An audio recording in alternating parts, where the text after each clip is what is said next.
This little video is a quick guide into how to use audio feedback using Word Online. So you start off in your OneDrive, which is where I'm starting for a lot of these little videos that I've made for marking, the sort of 5-minute marking type videos.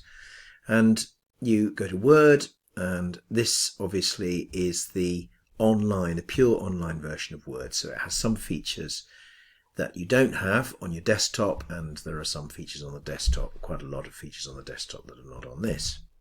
Go up to the little microphone symbol, and once you click on that, down comes the two options there: dictate, which I've covered in a different video, and then transcribe. Once you click that, you can see there you have the option to upload audio or to start recording.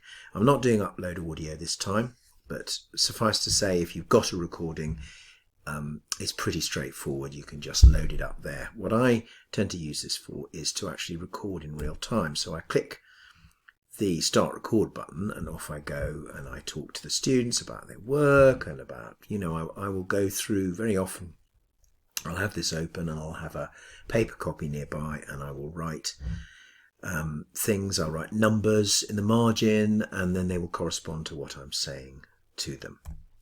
Once that's all done, we've then got to find a way, first of all, to transcribe it, and then to get that transcription to the students. So once you click transcribe, as you can see, it takes a little while to upload it, and you end up with something that looks like this.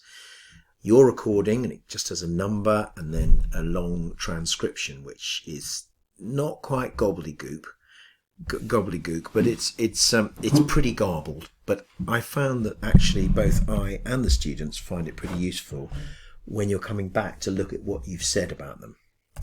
Okay, so then you go down to the bottom, just move this up slightly, and you are about to add it to the document, but we're not going to add it to the document just yet. Because before we do that, we can't really send the student your recording 29.wav, because it's not going to make much sense, and also you're probably going to lose it. Well, I certainly would. So instead I go to my OneDrive and I go to my transcribed files, where I look at the top, you can see your recording 29.wav.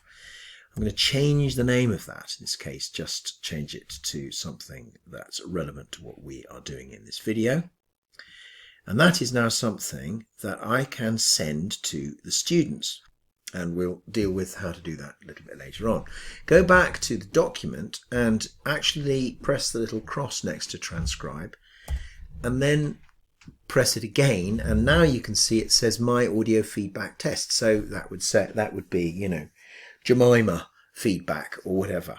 And then you've got something you can send to the students. At this point, we actually add the transcription to the document. And as you can see, if you just pause for a minute to look at that, there are quite a lot of typos, but it's still basically understandable. And so, it's definitely worth having the text version as a kind of extra. Now, you can't, unfortunately, simply send this document to them. If they then try and click the file, the WAV file, annoyingly, I have found it doesn't open for them. So there's a two-stage process to this now. First, we go where we save this particular Word document we've got here. So I'm just calling that audio feedback test, and that is now saved. I now have audio feedback test, the audio version, and audio feedback test, the transcribed version. I go back to the audio version. I click on the little share symbol, and then I type in the name of a notable person, whoever it is I want to send this to. And then I bung that off to them via email. Very, very simple. So that's the audio file gone. And then I go back to my files, and this time I find the actual transcript and send that to the same person, bung that off to them. They end up in their inbox with two files, the transcribed version and the audio version, and then they put the two together. And they, as I say, they really like it. I wouldn't use it for any old essay, but I definitely would use it for things like coursework and that sort of thing. I hope that has been useful for you.